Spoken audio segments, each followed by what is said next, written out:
वरिष्ठ भाजपा नेता करतार सिंह भडाना के कार्यालय उद्घाटन के शुभ अवसर पर उमड़ा जन सैलाब। हरिद्वार के मंगलौर विधानसभा में अपने कार्यालय का उद्घाटन करने पहुंचे वरिष्ठ भाजपा नेता करतार सिंह भडाना का कार्यकर्ताओं द्वारा जोर शोर से स्वागत किया गया। ऐसा ही जोश और वरिष्ठ भाजपा नेता की दीवानगी मंगलौर क्षेत्र की जनता में भी देखने को मिली, जो अपने प्रिय नेता को देखने के लिए भारी संख्या में उपस्थित रहे। वरिष्ठ भाजपा नेता करतार सिंह भडाना ने अपने संबोधन में कहा कि यदि उन्हें यहां पर झोपड़ी भी डालकर रहना पड़ा तो वह रहेंगे, परंतु अपने किसी भी कार्यकर्ता व जनता को किसी भी तरह की कोई परेशानी का सामना नहीं करने देंगे। सेवा करने के लिए किसी पद की आवश्यकता नहीं होती, बस मन होना चाहिए सेवा का, और मैं यहाँ सेवा करने के लिए ही आया हूँ। लोगों की मदद करने के लिए जो दुआएं परमात्मा से करते हैं, जो भाइयों को बहुत कष्ट हो रहा है, जिन भाइयों का हक नहीं मिल रहा है, कई ऐसे लोग हैं यहाँ पे कि जो विधायक और वो हैं, वो बेचारे कभी किसी का कोई मदद ही नहीं करते, काम ही नहीं करते। तो मैंने सोचा चलो मैं यहाँ एक दफ्तर खोल के उन गरीबों का काम करूँगा जिनको उनका हक नहीं मिलता है। लेकिन उसमें भी उनने अड़चन डालने की कोशिश करी। मुझे तो ये मालूम नहीं था कि सरकारी प्रॉपर्टी है। मेरे भाई ने एक ने मुझे दफ्तर दिया, तो मैंने कि चलो इसमें बैठ के जो इनकी सेवा करेंगे, मंगलौर की नहीं बाकी भी इलाके की सेवा करेंगे, जो भी आएगा जो हमसे बन पाएगा वो करेंगे। लेकिन उनने वहाँ नहीं खोलने दिया। फिर मैंने एक प्रोग्राम बनाया, लेकिन वो मेरे भाई ने मना कर दिया अभी कि इतने शॉर्ट टाइम में हो नहीं पाएगा। मन की अगर मुझे मंडी में ही अपने लोगों को ले जाना है तो मैं गुड़ बंटवा देता हूँ। वो कोई ना कोई बुजुर्ग मुझे बेटा बना लेगा, और बेटे जब होता है तो गुड़ बंटता है। मन की पूरी मंगलौर में पूरा गुड़ बंटवा देते हैं।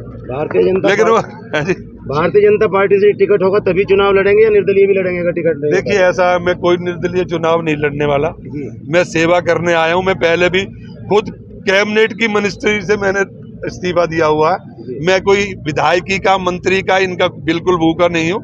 मुझे भव सागर को पार करना है तो कर्ज उतार के जाना। कहता है ना इस्लाम में दोबारा जन्म नहीं होता, क्योंकि कर्ज उतार के जो जाता है पाक साफ होके जाता है।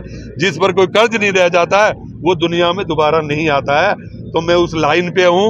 मैं अपने धर्म के लिए मैं अपने हरिद्वार में कर्ज चुका के जाना चाहता हूँ, और फिर दोबारा इस दुनिया में नहीं आना। भडाना जी, एक समीकरण नहीं बनता यहाँ पर ना, मंगलौर सीट पर भारतीय जनता पार्टी कभी जीती नहीं है।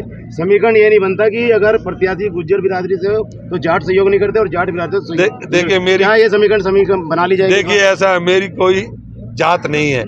मेरी एक जो है ना, मैं पूरे समाज का बेटा हूँ, मैं नेता नहीं हूँ, मेरे से कोई एलर्जी नहीं करता। लेकिन जो चंद लोग कैंडिडेट, पहले भी यही होता रहा है यहाँ कि जो कैंडिडेट आता है ना उसको गुमराह करवा देते हैं, दूसरे ऐसे को खड़ा करवा देते हैं जो उनको हरा ही नहीं पाता है। अब मेरे से क्या एलर्जी है? ये जो भी कुछ यहाँ हो रहा है वही तो करवा रहे हैं। उनको दिख रहा है कि करतार भडाना आ गया तो हो सकता है तुम्हें हार का मुंह देखना पड़े, जो आज तक नहीं देखा। इसलिए वो हर तरह के हथकंडे अपनाएंगे, और उनका तो हक है कि वो अपनाए। लेकिन मेरे 36 बिरादरी को ये सोचना चाहे कि 60 साल में क्या हुआ है। गरीब मैं 18 साल पहले आया था, जब भी हालात ऐसे ही थे मंगलौर के, और आज 18 साल बाद भी वही हालात है मंगलौर। कुछ लोग सूचना कुछ ऐसी मिले, कुछ लोग जो है बाह्य प्रत्याशी भी बता रहे हैं आपको, जो भ्रामकता फैला रहे हैं उसके लिए क्या जी? बाह्य प्रत्याशी बताकर जो, अरे मैं तो प्रत्याशी, एक बात बताइए, जब मैं प्रत्याशी होऊंगा जब तो बाहर ही बताए। मैं तो अभी प्रत्याशी ही नहीं हूँ। उनको अभी से डर लगने लग गया कि बाहरी प्रत्याशी। अरे क्या पता जो बता रहे हैं उनको ही टिकट मिल जाए, और वो मुझे बुला के ले आए। अब दुनिया भर में इलेक्शन हो रहा है, गुर्जर समाज के लिए जो बड़े बड़े नेता हैं वो मुझे बुला के ले जाते, हमारे लिए वोट मांगते। और मैं यही कहता हूँ कि मैं नेता नहीं, मैं समाज का बेटा हूँ। इसलिए, और फिर कोई ऐसा समाज नहीं है जो मुझे प्यार ना करता हो। पूरे हिंदुस्तान, वो मेरा जाट भाइयों का इलाका था जहाँ से मैं पहले जीता, वहाँ पे उन्हीं की हुकूमत चलती है। लेकिन मैं जात पात की वो करता है जो कुछ रोजगार चाहता है। मैं तो सेवा करने आया हूँ, और इंसान में तो परमात्मा विराजमान है, वो जात में नहीं है, वो इंसान में विराजमान है। तो विराजमान इंसान की सेवा करना भगवान की सेवा है। परमात्मा को सब मानते हैं ना, सबको अच्छे की जरूरत होती है। अच्छा भाई और अच्छा बेटा या अच्छा नौकर भी सबको चाहिए भाई।